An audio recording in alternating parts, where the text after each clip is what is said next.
allegiance to the flag of the United States of America and to the republic for which it stands, one nation, under God, indivisible, with liberty and justice for all.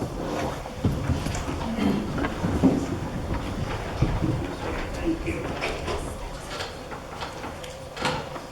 Dan, would you call the roll, please? Degener. Here. Kramer. Here. Martin. Here. Stevens. Linder. Present. Okay, we have a quorum. A motion be in order to accept the agenda and articulate additions if any. I move we accept the agenda as printed for tonight's meeting. Board Barb, No. John. Okay. All in favor, signify by aye. Aye. Opposed, same sign, motion carried. Now we got the meeting minutes, the employee relations meeting August 24th, special board meeting August 30th, special board September 1st, and the regular meeting of September 12th. What's your pleasure? Mr. Chairman, I move that we accept the minutes. However, of the Monday, September 12th, there's a misspelling on page 306. Ms. Clerk has been notified. Beyond that, I don't think there's anything else, so I move to approve with that minor correction. Okay, is there support? I'll support, but I won't abstain from August 24th. I was absent at the meeting. Okay, it's been moved and supported. All those in favor, signify by aye. Aye. Opposed, same sign, motion carried. And do we have students tonight? Yes, we have 4 students from Iron Mountain High School in attendance. Will you raise your hand when I call your name? Eva Pickett, Lily Mercer, Dalton Williams, and Charles Dantis. Welcome to the meeting. Thank you, Ann. We'll move on. Citizen time. Any citizen want to address the board at this time? Please come forward.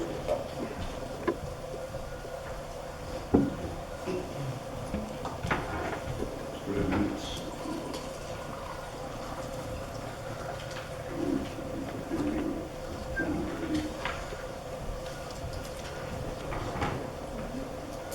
It's Gerald McColl from Channing, Michigan.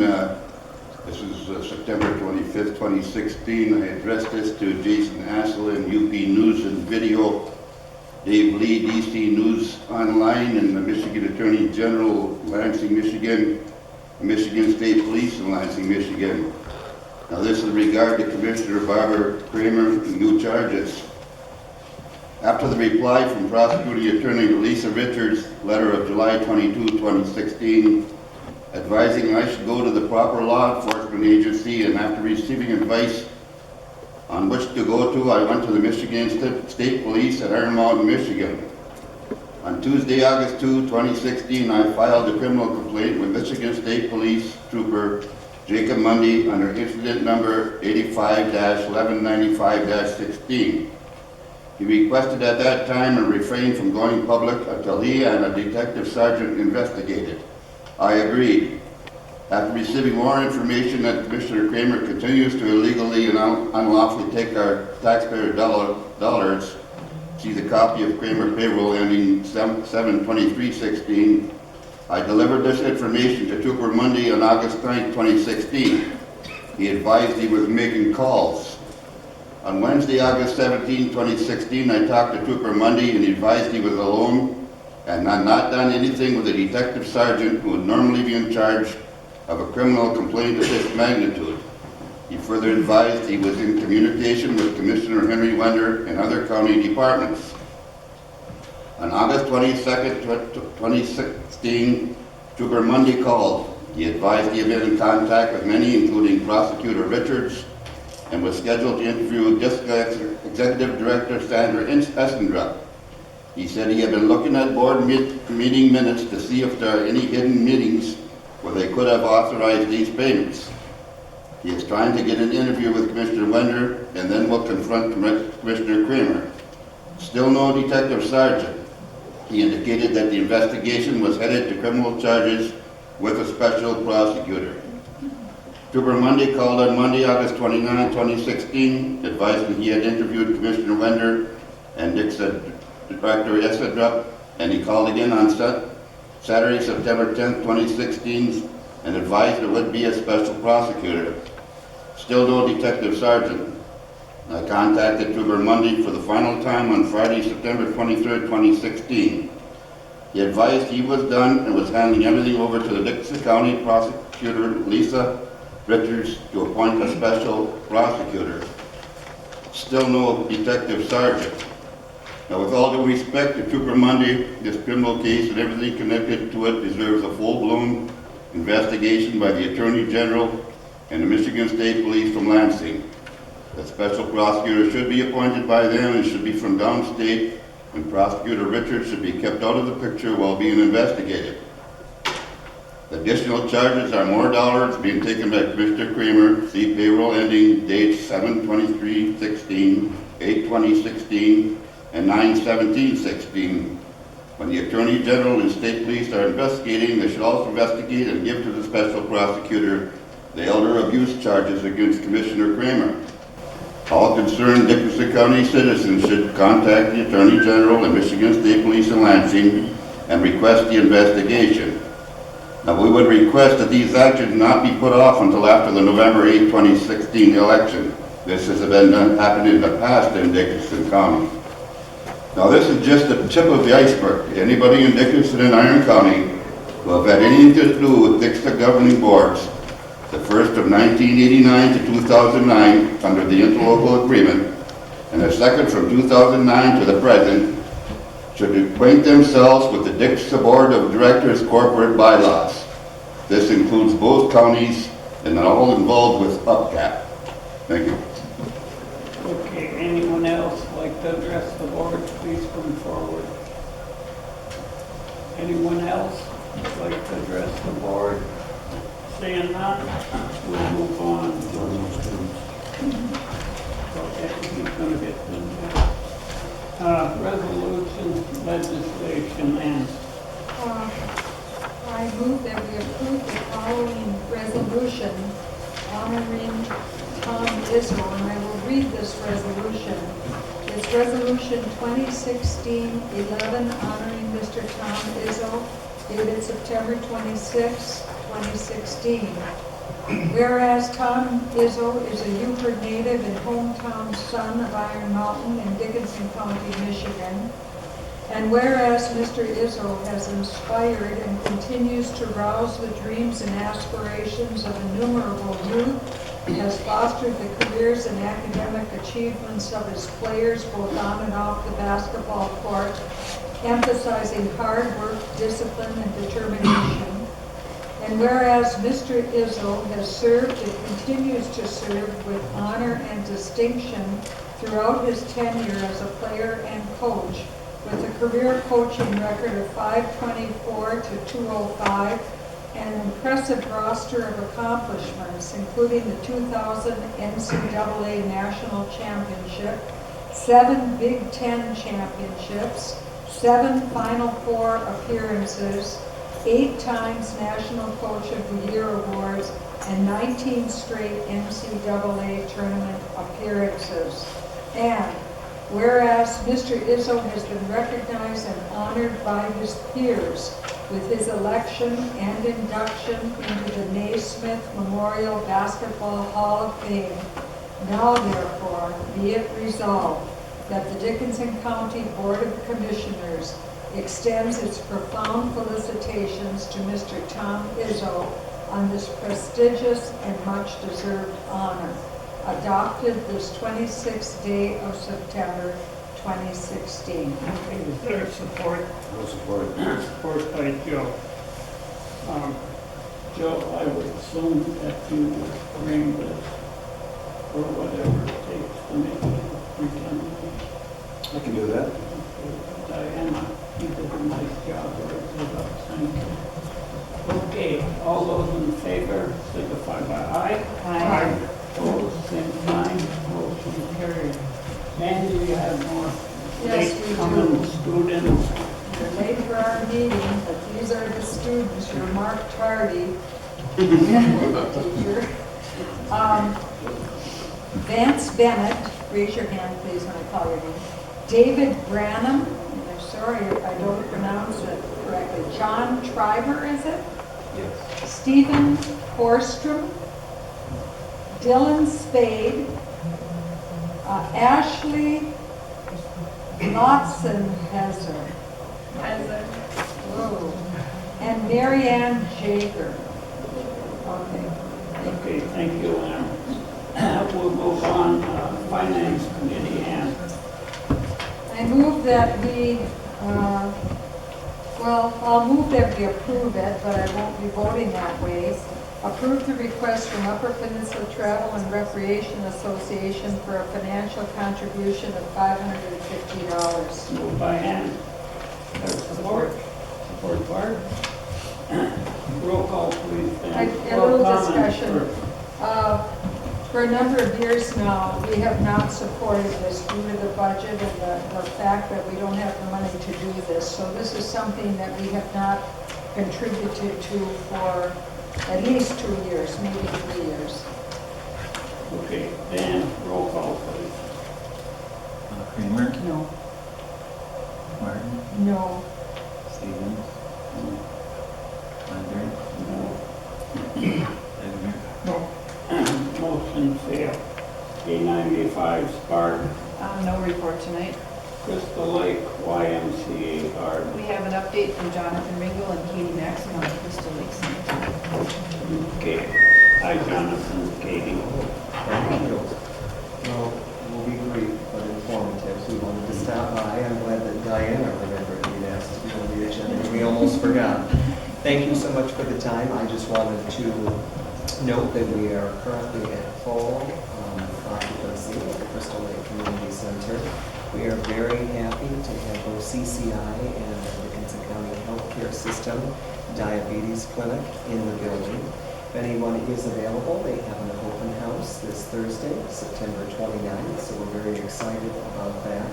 And looking forward to some wonderful collaboration and cooperation. It's really an excellent partnership for what we do at the Y, and we're very happy about that. So just wanted to thank you for allowing us to continue the mission and the work at the Crystal Lake Community Center. And Katie's going to give you just a brief update on what we've been working on. Well, and if you haven't been in to see the new center yet, the Diabetes and Wellness Center, they've really did a lot to facelift that space and give it a fresh coat of paint. It looks really nice in there. They've divided it up, and it came out when you stand there and look at the whole open room, it's a little bit more difficult to visualize it. So it looks really nice. If you haven't had a chance, I'd love to welcome you again to the open house on Thursday throughout the day to come in and see it.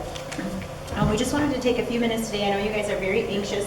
When we were here, one of the big things last year when we were working towards a resolution was that timeline of the purchase of the building. So we wanted to be very open and upfront with you and make sure you know that we're still working towards that. That is obviously our end result goal.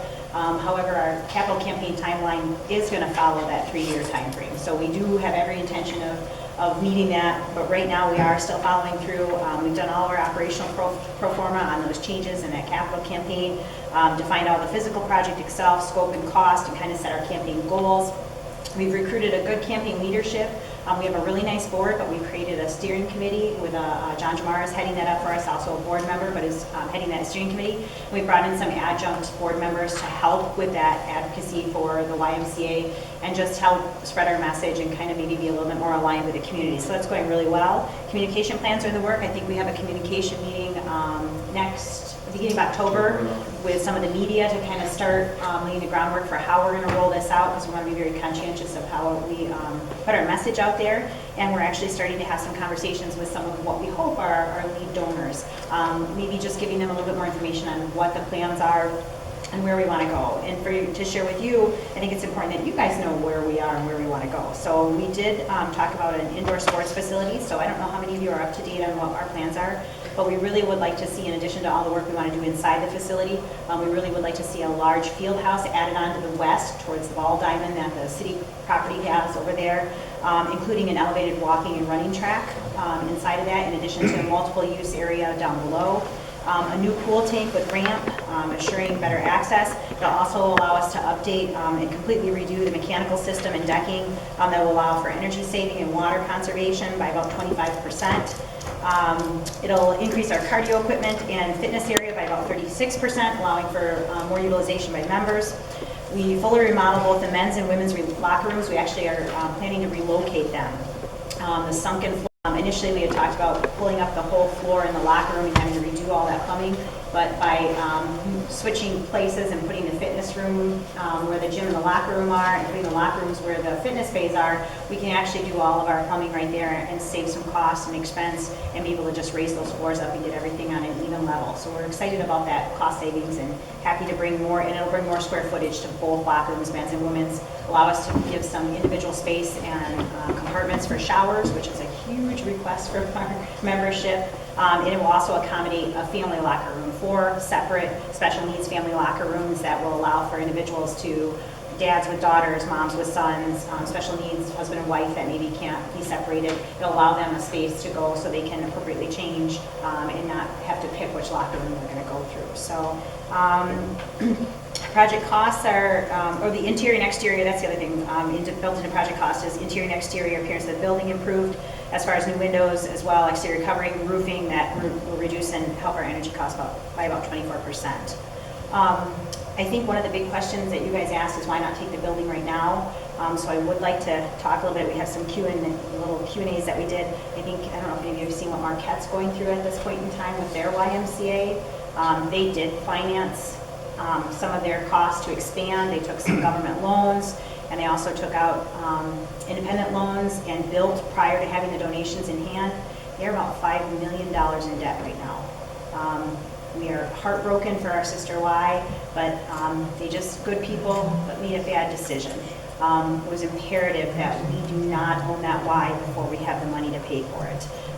We have staged, we have Mike Frenetti, who you've all met and love, has costed this project out a gazillion different ways. So no matter where we go or what we do, we have a plan for what we can execute, no matter what level we reach, whether it's just fixing things to make sure the pool has better efficiencies as well as lighting and getting into the building in that manner, to our dream goal of redoing everything and putting on a field house. And how we'll manage that with donors, we've thought of all of that. So we have good execution.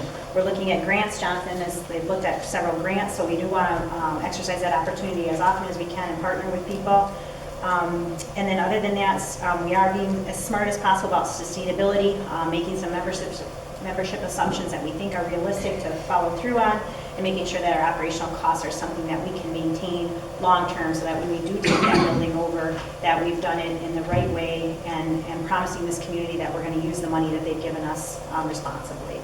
Other than that, did you have any questions for us? Any questions? Thank you. Yay. Success story. Thank you. Planning and success and for the future and doing it the right way. What a great asset for our community. And we appreciate the extra time. I know 3 years was hard for you in facing the economic issues that you have, but I think hopefully filling the building with renters, with a partnership, with the Y advocating and you working with the renters really helped give us that extra time that we need and hopefully keeps you at least solvent in that arena so that your bills are covered and it's not costing the county or the taxpayers any more money, and we can have the time we need to execute that capital campaign and do it the right way. Okay, any further comments from the board? Thanks for your time. Thank you. Appreciate it. Okay, anything further? That's a problem. Anything further, Barb? Six counties, Joe. There's no report to make. Planning and zoning, Barb. Okay, we have the Planning Commission meeting minutes of August 25th, and we have the Conservation District meeting minutes of August 16th. Okay, DHHS and Park. We had a meeting this morning for DHHS, and we're doing well. They're at 97% standard performance, so they're doing very well. Okay, GI Health, Joe. No report.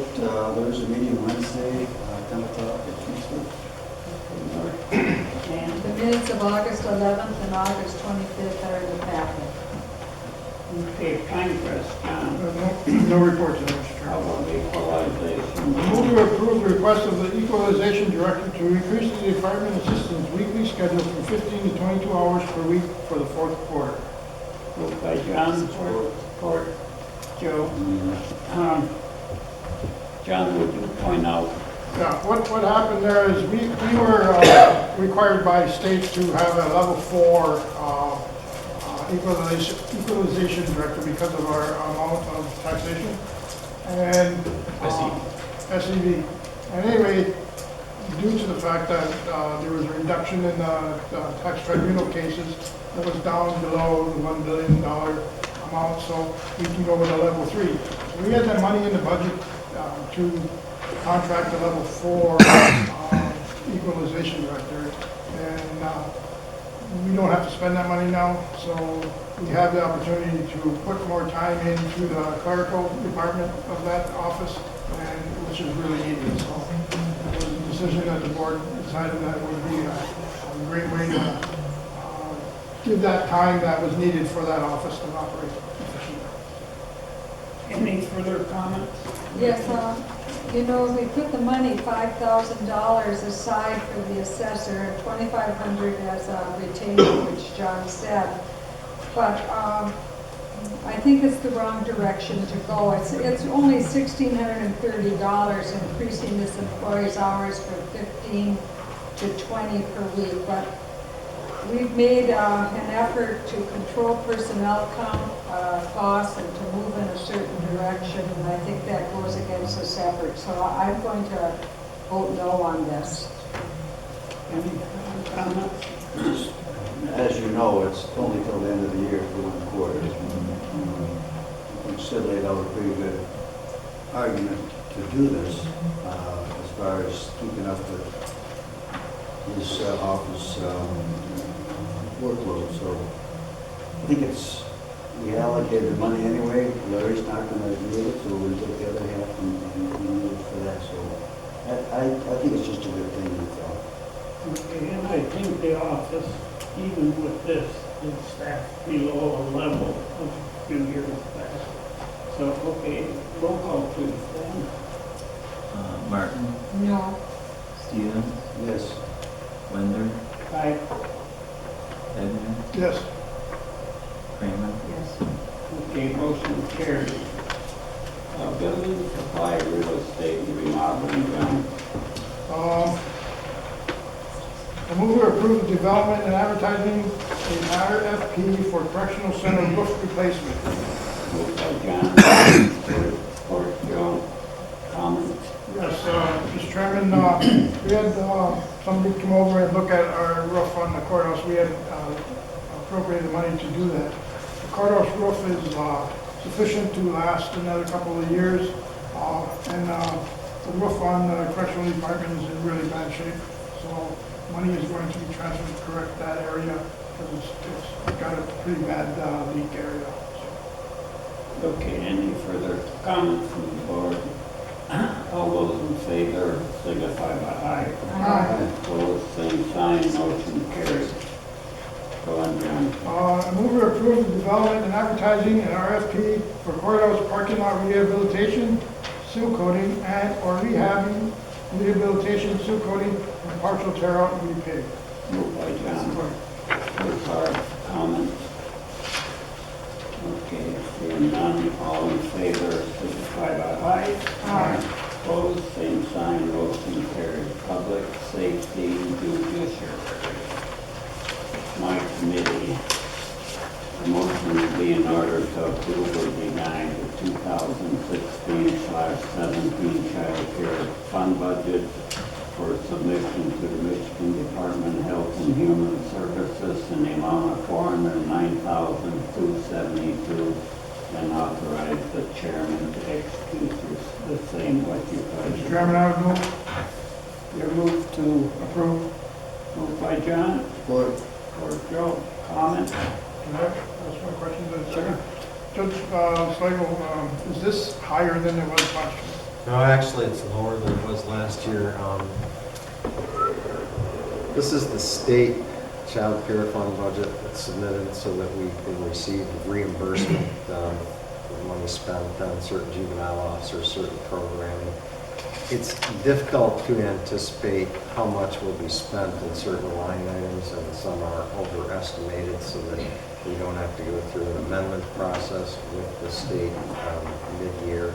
But we have never spent close to the amount that has been budgeted or approved, but that overall amount is lower than last year. Okay, any questions for Judge Slagle? Seeing none. Roll call, please. Stevens, Yes. Wonder, Aye. Slagle, Yes. Kramer, Yes. Martin, Yes. Motion carried. Item L2, approve or deny the request of Judge Slagle of appointment of Mrs.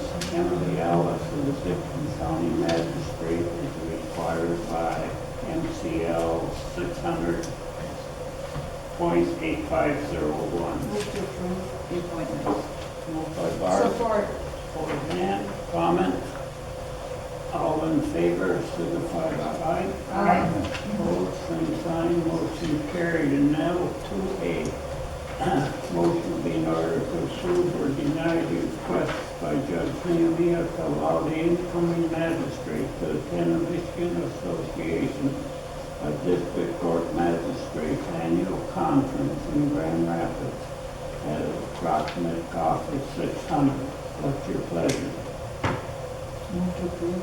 Moved by Barb to approve. Support. Or Dan, comments? Where is this funding coming from? He has more than enough in his budget, I think, in his cover letter, he told us, right? Yes, he said in the letter that Yeah. he had funds to cover this.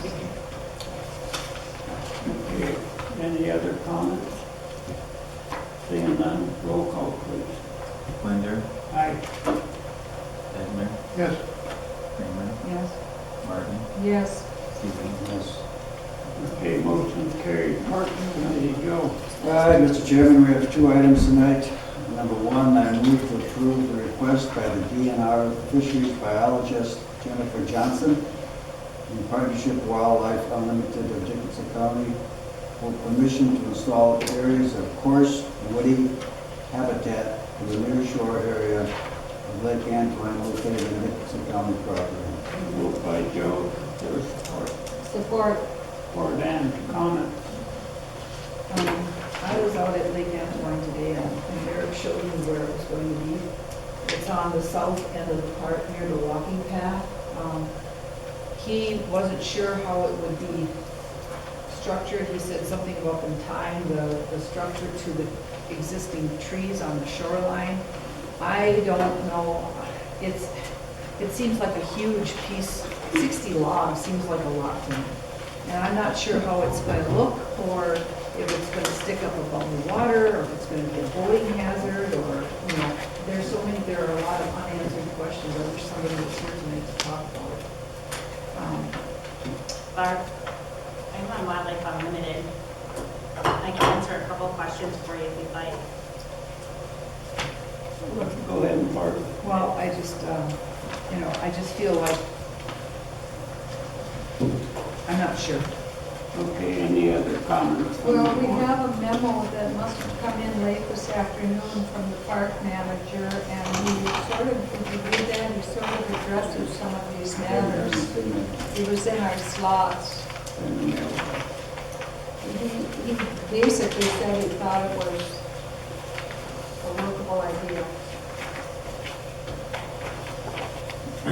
Okay, I'm going to ask for roll call, please.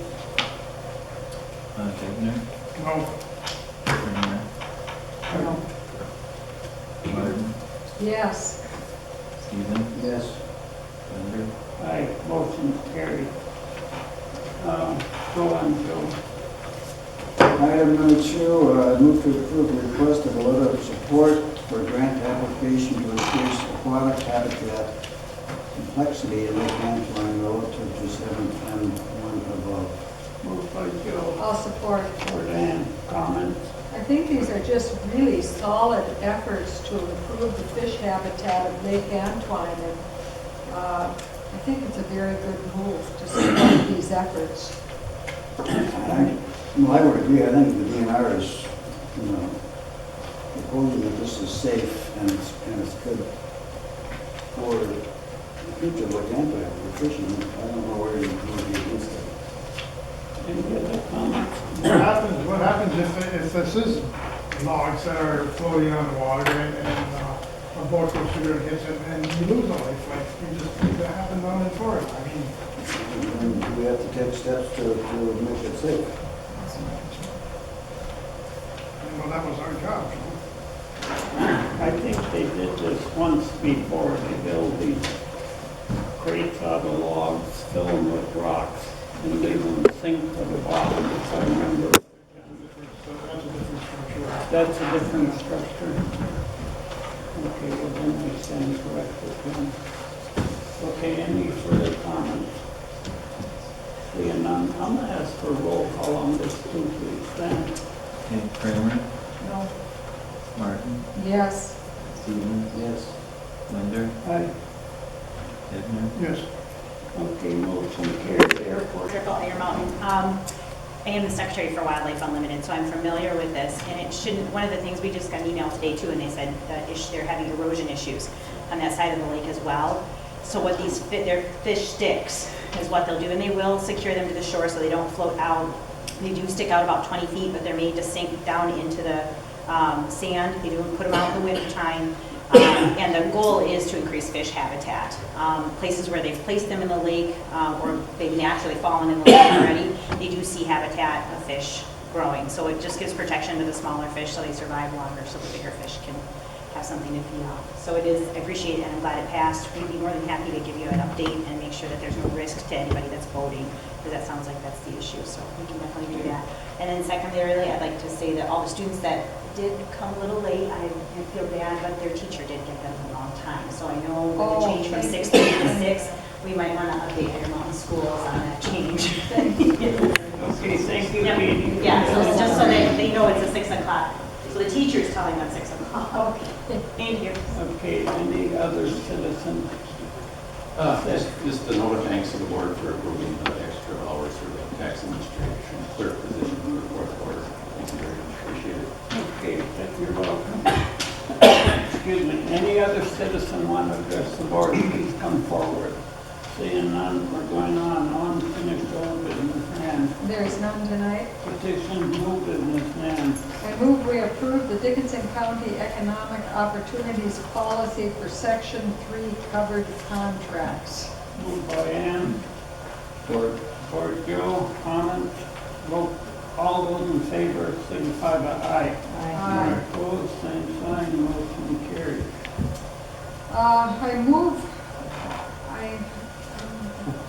I will just put this out there. I don't know whether, I'll move that we approve it. A request by the legal representative for the estate of Norma Nelson to forgive $5,756.34 in housing rehab mortgages due Dickinson County, and the expenditure detail appears below in the agenda, and accept $4,915.66 as payment in full. Okay, you move, I move that is we, there support? Did you support? I did, I will support. Okay, it's been moved and seconded, discussion. John, go ahead. my understanding is that this is money that was obtained from the rehabilitation money for Michigan that went into this home, and now in the settlement of the estate, there will be a lesser amount paid as settlement, but that amount will go back into the rehab funds, and it does not affect county funds negatively or positively. That's my understanding. I'm not sure I agree with that. From what I understand, that if we agree to this, we're going to lose the $5,000, and the First National Bank and Trust would end up coming to the benefit of that. The state owns the money. Why would we not accept the $5,000 to go back in the program? The state hasn't done us a whole lot of favors lately. To me, this is not the way to go. I think we're going to deny it. I think it's just sending the wrong way to go for our county as far as funds go. I just don't like the idea of us foregoing the $5,000, whether it's money in their pocket or for grant. Well, I think the way the motion is, we'd be relinquishing that $1,383.97 that would go back into that fund. That's the way I read it, so I say leave the bank pay for it. Any other comments from the board? I agree with Joe. I don't think we're at a point where we can, that's why we put these policies in there, to protect ourselves and protect the taxpayers, to get their money out of it if they give those grants out. And if we're just gonna say, oh well, it ain't gonna work, so let's just take what we can get. And then why have the policies there, sir? Any other further comments? I'm in agreement with John. Okay, I think item 2 really, we just read it different. Okay.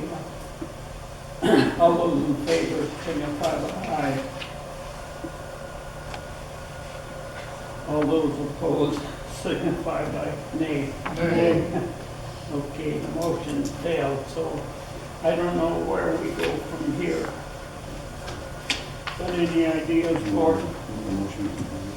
Well, we were advised by our prosecuting attorney that we should develop a mortgage servicing policy. And that was at the end of her memo to us. So I move that we work with our prosecuting attorney to develop a CDBG mortgage servicing policy which will address questions like that presented by the estate of Norman Nelson. Okay, moved by Ann, support Wilson, or Clark. Any further discussion? All those in favor signify by aye. Aye. Opposed, same sign, motion carried. Go on, Ann. I move that we make the following appointments to the remonumentation program. Grant Administrator Dolly Cook, Grant Representative and Peer Group Jeremy Pip, Peer Group Bob Goodrow from UP Engineering, Peer Group Steve Applecamp from Applecamp Surveying, Alternate Peer Group Luke Tomasowski from Coleman Engineering, Alternate Peer Group Jim Blondheim from Coleman Engineering, Alternate Peer Group Andy Buck, Lake State Land Surveying. Okay, motion by Ann, for John. All those in favor signify by aye. Aye. Opposed, same sign, motion carried. A motion be in order to accept committee reports and correspondence and place on file. Chairman, I would move. Moved by John. Support Joe. All in favor, signify by aye. Aye. Opposed, same sign, motion carried. We have no controllers report, Commissioner privilege. John, I have nothing to say, Chairman. how about Bart? Nothing. Joe? Just 2 quick items. John, next time you have a Bay West meeting, I still would like to find out if we could have representation on this. I'm gonna ask that. All right. And also, the last time we had a full house here with a landfill, people from Quinnipiac got some complaints they couldn't hear in the back. So I don't know if we should check our sound system, or you guys can hear okay now, or? Loud and clear. A lot of complaints that they couldn't hear, so I wanted to just test that and make sure it was working. And I didn't have the hearing aids in, I don't know. But I don't know what to say other than they were complaining they couldn't hear everybody. So I don't know if we should check that out or what. That's it. Judge Slagle, you wrote a letter September 20th, and there were like 4 different parts. And maybe at the meeting of October 7th, we could discuss this. I mean, you invited us to make comment on the settlement issue and the juvenile services car and the AT&T bill. If you want to talk about any of them tonight, or I will bring these up at that October 7th meeting. I did it primarily as an update. There are significant financial issues. The court is facing right now, and I was inviting input. If I don't get any input, I'll make decisions about what to do, but I did receive some input from Commissioner Stevens. I did talk to Judge Slagle already. Listen, you gotta, let him know what we're thinking. Okay. I think those are really budget items, right? Judge? Well, I think that AT&T bill especially goes beyond the budget item. You know, the county board approves a budget of, forget the amount, I think it's about $2,500 for the year's payment of telephone service. And I know the probate court, along with many other county departments, got a bill back around, I think it was March or April, that exceeded the yearly allotment. And I've contacted multiple representatives from AT&T attempting to get an explanation of why the bill is so astronomical, in my opinion. And I've not gotten a rational explanation from anyone, so I've not paid the bill. And now I've gotten a letter threatening further collection efforts, but to my knowledge, every other department has paid the bill. So I don't want to subject the county to, possible legal fees by not paying it, but I think I've taken reasonable steps. I wrote a letter saying, please contact me. I'm not going to pay this bill until somebody contacts me with an explanation of certain lines on the bill. The only phone call attempting an explanation was, I can't give you the lady's name right now, but she says, well, the tariff is what the tariff is, and that's what you have to pay. So, well, that's not making any sense. I said, you're not speaking to a complete idiot, though many people may think so at times. And I told her I wasn't. And I said, you're going to have to do better than telling me that's the way it is. Another person scheduled an appointment, didn't keep the appointment. Another person called, said, please call me. I did. They never returned the call back. So I don't intend to pay the bill until somebody explains to me why it's 10 times what the other monthly phone bills were. Okay, very good. Thank you, Judge. Anything further?